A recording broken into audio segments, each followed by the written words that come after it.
শুনতে শুনতে আমাদের প্রত্যেকের জীবনে আমরা ভুল করে থাকি। ভুল আমরা মনে রাখবো, সমস্ত ভুলই কিন্তু পাপ না, কিন্তু সমস্ত পাপই ভুল। সমস্ত ভুলই পাপ না, কিন্তু সমস্ত পাপই ভুল। অর্থাৎ আজকে আমি ইচ্ছাকৃতভাবে উপাসনায় গেলাম না, এটা আমার একটা ভুল, কিন্তু এটা কিন্তু পাপ না। আমি আজকে প্রচার করতে গিয়ে আমি কারো কাছে প্রচার করলাম না, এটা আমার ভুল, কিন্তু এটা পাপ না। এরকম বাইবেলে অনেক ব্যক্তির জীবনে দেখি, বিশেষ বিশেষ ভাববাদী ব্যক্তিদের জীবনে দেখি তাদের ভুল আছে, কিন্তু তাদের ওই যে সকলেই ভুল যে পাপ ছিল তা না, কিন্তু তাদের ভুল কেন বাইবেলে উল্লেখ করা হয়েছে, যেন ওই ভুল থেকে আমরা শিক্ষা গ্রহণ করি, যেন আমাদের জীবনে আমরা ওই ভুলগুলো না করি। এরকমই বাইবেলে একজন বিশেষ ব্যক্তির জীবনী আজকে দেখব। তার জীবন থেকে আমরা 3টা ভুল দেখব, যে ভুলগুলো আমাদের জীবনেও অহরহ আমরা করি, যেন আমরা নিজেদেরকে সে বিষয় থেকে সাবধান করতে পারি। এজন্য আজকে আব্রাহামের 3টি ভুল আমরা বাক্য থেকে দেখব, এবং সেই ভুলগুলো যেন আমাদের জীবনে আমরা চর্চা না করি, আমরা যেন সাবধান থাকি, সে বিষয়ে আমরা দেখব। বাক্যে যাওয়ার আগে আসুন আমরা প্রার্থনা করি, যেন ঈশ্বর এই বাক্যের নিগূঢ় তত্ত্ব বুঝতে আমাদেরকে সাহায্য দান করেন। প্রার্থনা করি। চিরমঙ্গলময় পিতা, তোমাকে ধন্যবাদ দেই যে সুন্দর একটি প্রভাতে তুমি আমাকে তোমার সন্তানগণের সম্মুখে মনোনীত করেছো। পিতা, এই সময় তোমার সেই পবিত্র আত্মাকে আহ্বান করি, তুমি আমার হৃদয়ে কথা বলো, আমার মধ্য দিয়ে কথা বলো, যেন তোমার সন্তানেরা এই সময় মনোযোগী হৃদয় নিয়ে তোমার বাক্য শ্রবণের মধ্য দিয়ে আশীর্বাদ যুক্ত হয়। এই বাক্যের যে নিগূঢ় তত্ত্ব তা তুমি তাদেরকে জ্ঞাত করো, যেন পিতা তাদের জীবনে তা প্রয়োগ করে শতগুণ ফল উৎপাদিত হয়। এই প্রার্থনা ত্রাণকর্তা নাসরতীয় যীশু খ্রিস্টের নামে দয়া করে শ্রবণ ও গ্রাহ্য করো, আমেন। এ সময় আমরা আদি পুস্তক তার 12 অধ্যায় একটা বড় অংশ পাঠ করতে চাই, 10 থেকে 19 পদ। আদি পুস্তক 12 অধ্যায় 10 থেকে 19 পদ। আমাদের প্রত্যেকেরই জানা এই অংশটি, তথাপি পাঠ করছি, আমি পাঠ করে দিচ্ছি। আদি পুস্তক 12 অধ্যায় 10 থেকে 19 পদ। আর দেশে দুর্ভিক্ষ হইল, তখন অব্রাহাম মিশরে প্রবেশ করিতে যাত্রা করিলেন, কেননা কনান দেশে ভারী দুর্ভিক্ষ হইয়াছিল। আর অব্রাহাম যখন মিশরে প্রবেশ করিতে উদ্যত হন, তখন আপন স্ত্রী সারিকে কহিলেন, দেখো, আমি জানি তুমি দেখিতে সুন্দরী, এ কারণ মিস্রীয়রা যখন তোমাকে দেখিবে, তখন তুমি আমার স্ত্রী বলিয়া আমাকে বধ করিবে, আর তোমাকে জীবিত রাখিবে। বিনয় করি এই কথা বলিও যে তুমি আমার ভগ্নী, যেন তোমার অনুরোধে আমার মঙ্গল হয় ও তোমা হেতু আমার প্রাণ বাঁচে। পরে অব্রাহাম মিশরে প্রবেশ করিলে মিশরীয়রা ওই স্ত্রীকে পরম সুন্দরী দেখিল, আর ফৌরনের অধ্যক্ষগণ তাহাকে দেখিয়া ফৌরনের সাক্ষাতে তার প্রশংসা করিলেন। তাহাতে সেই স্ত্রী ফৌরনের বাটিতে নীত হইল, আর তাহার অনুরোধে তিনি অব্রামকে আদর করিলেন। তাতে অব্রাম মেষ, গরু, গর্দভ এবং দাসদাসী, গর্দভী ও উষ্ট্র পাইলেন। কিন্তু অব্রামের স্ত্রী সারির জন্য সদাপ্রভু ফৌরন ও তাহার পরিবারের উপরে ভারী ভারী উৎপাত ঘটাইলেন। তাতে ফৌরন অব্রামকে ডাকিয়া কহিলেন, আপনি আমার সহিত একই ব্যবহার করিলেন, উনি আপনার স্ত্রী, এ কথা আমাকে কেন বলেন নাই? উহাকে আপনার ভগ্নী কেন বলিলেন? আমি তো উহাকে বিবাহ করিতে লইয়াছিলাম, এখন আপনার স্ত্রীকে লইয়া চলিয়া যাউন। ইহাই প্রভুর বাক্য, প্রভুর বাক্যের জয় হোক। আমরা এই অংশটি বহুবার পাঠ করেছি এবং দেখেছি। এখানে আমরা দেখতে পাই যে যখন কানান দেশে দুর্ভিক্ষ হলো, তখন অব্রাম, তার নাম ছিল অব্রাম, এই নামে অব্রাম এবং তার স্ত্রী সারি তারা বাঁচার জন্য, যেহেতু দুর্ভিক্ষ, খাবার নাই, তারা কি করলো, মিশরে গেল। আর মিশরে যাওয়ার আগে সারিকে অব্রাম কি শিখিয়ে দিচ্ছে, তুমি আমার বোন, এই কথাটা বলিও। আমরা যদি তার আগে দেখি 12 অধ্যায়, সেখানে 2-3 পদে ঈশ্বর আব্রামকে এইভাবে বলছে যে আমি তোমাকে আশীর্বাদের আকর করব, এবং সে বলছে যে, ঈশ্বর বলছে যে আমি তোমা হইতে এক মহাজাতি উৎপন্ন করিব, তোমা হইতে। এই কথা ঈশ্বর, জীবন্ত ঈশ্বর আব্রামকে বললেন যে আমি তোমা হইতে একটা মহাজাতি উৎপন্ন করিব।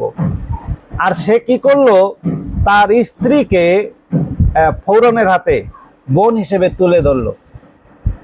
তাকে এবং তার স্ত্রীর মধ্য দিয়ে একটা মহাজাতি উৎপন্ন করবে ঈশ্বর বলছে, কিন্তু সে ওই কথা ভুলে গিয়ে, আগে খাবার খাই প্রাণ বাঁচাই, এটা ভুলে গিয়ে স্ত্রীকে ফৌরনের কাছে তুলে ধরলো। এবং ফৌরন বিবাহের জন্য প্রস্তুতি নিচ্ছিল, কাকে, ওই আব্রাহামের স্ত্রী সারিকে।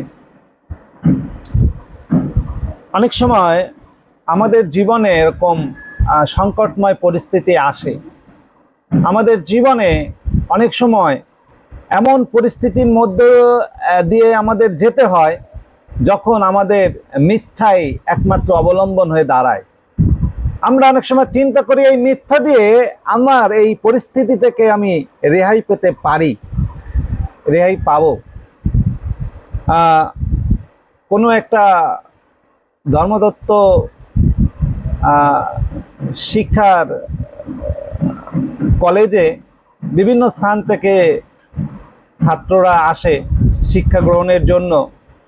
একজনের একটু অভাব, সেখানে যে শিক্ষার্থী, সে ধর্মতত্ত্ব শিক্ষা নিতে যাচ্ছে, হয়তো তার অর্থনৈতিক অভাব আছে, আর এই অভাব থেকে একটু রেহাই পাওয়ার জন্য সে সেই প্রতিষ্ঠানে বলছে যে গাড়ির ভাড়া বেড়ে গেছে, আমাকে একটু ভাড়া বাড়িয়ে দিতে হবে।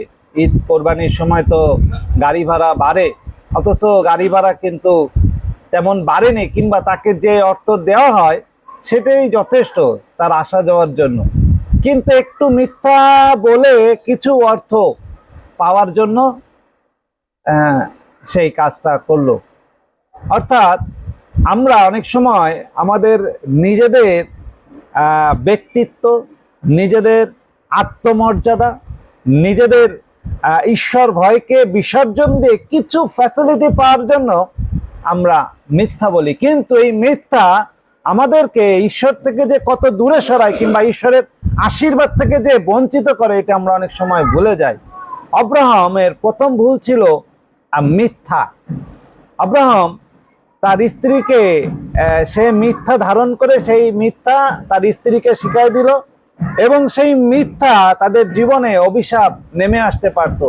ঈশ্বরের যে পরিকল্পনা ছিল তাদেরকে নিয়ে, যে আব্রাহাম এবং সারির মধ্য দিয়ে একটা মহাজাতি উৎপন্ন করবে, সেই আশীর্বাদ থেকে তারা আরেকটু হলে বঞ্চিত হচ্ছিল। যদি ঈশ্বর ফৌরনের জীবনে উৎপাত না ঘটাতো, তাহলে হয়তো ঈশ্বরের পরিকল্পনা সেদিন বাস্তবায়িত হতো না।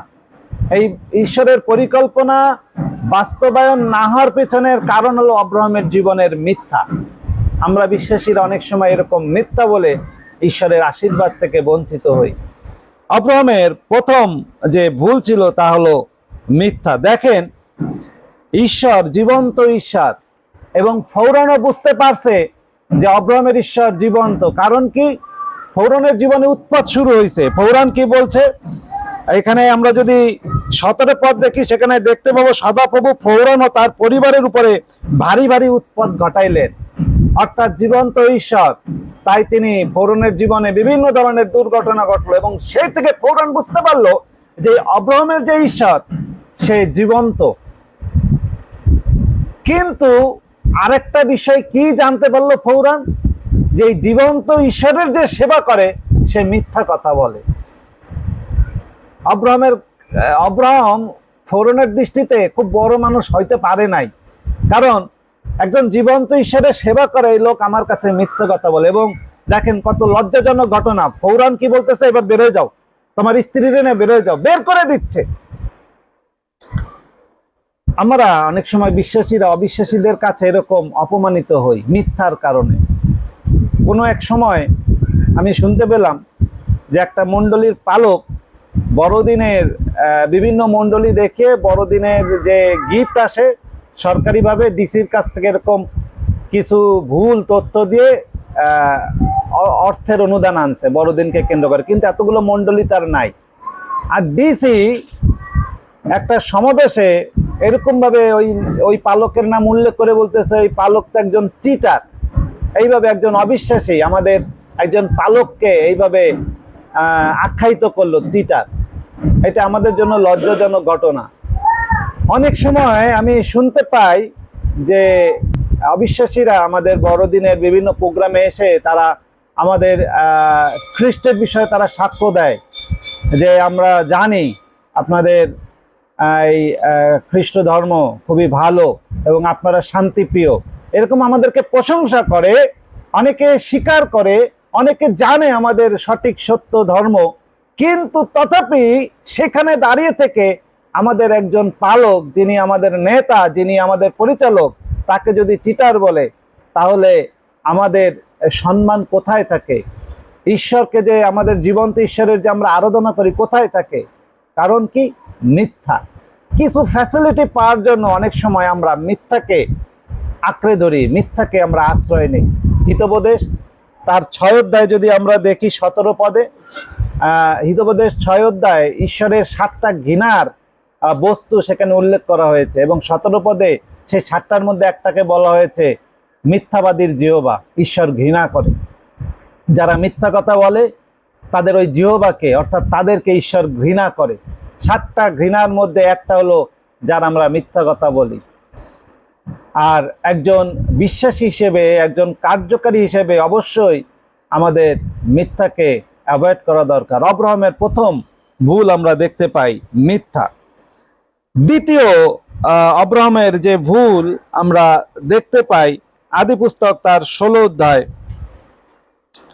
3-4 পদ যদি আমরা পাঠ করি, আদি পুস্তক 16 অধ্যায় 3 এবং 4 পদ, সেখানে এইভাবে লেখা রয়েছে, এইরূপে কনান দেশে অব্রাম 10 বছর বাস করিলে পর অব্রামের স্ত্রী সারি আপন দাসী মিশ্রিয়া হাগারকে লইয়া আপন স্বামী অব্রাহামের সহিত বিবাহ দিলেন। পরে অব্রাহাম হাগারের কাছে গমন করিয়া সে গর্ভবতী হইল এবং আপনার গর্ভ হইয়াছে দেখিয়া নিজ কর্তৃকে তুচ্ছ জ্ঞান করিতে লাগিল। এখানে অব্রাহামের দ্বিতীয় ভুল আমরা দেখতে পাই। ঈশ্বর আগে তার কাছে কি প্রতিজ্ঞা করেছে, আমি তোমার মধ্যে দিয়ে একটা মহাজাতি উৎপন্ন করব। সেখানে অব্রামের স্ত্রী ছিল সারি। ঈশ্বর এই প্রতিজ্ঞা করে নাই যে আমি তোমার দাসীর মধ্য দিয়ে একটা মহাজাতি উৎপন্ন করবো, এরকম বলে নাই। তোমার মধ্য দিয়ে অর্থাৎ সারি এবং আব্রাহামের মধ্য দিয়ে মহাজাতি। কিন্তু ঈশ্বরের প্রতি আস্থা নাই। 10 বছর হয়ে গেছে, ঈশ্বরের আশীর্বাদ পাই না, তাহলে মনে হয় ঈশ্বর ভুল বলছে। ঈশ্বরের পরে আস্থা রাখতে পারে নাই অব্রাহাম, এটা ছিল তার ভুল। ঈশ্বর যখন বলেছে অবশ্যই করবে। অনেক সময় আমরা ঈশ্বরের উপরে নির্ভর করতে চাই না, নির্ভর করতে পারি না। অনেক সময় আমাদের আস্থা ঈশ্বরের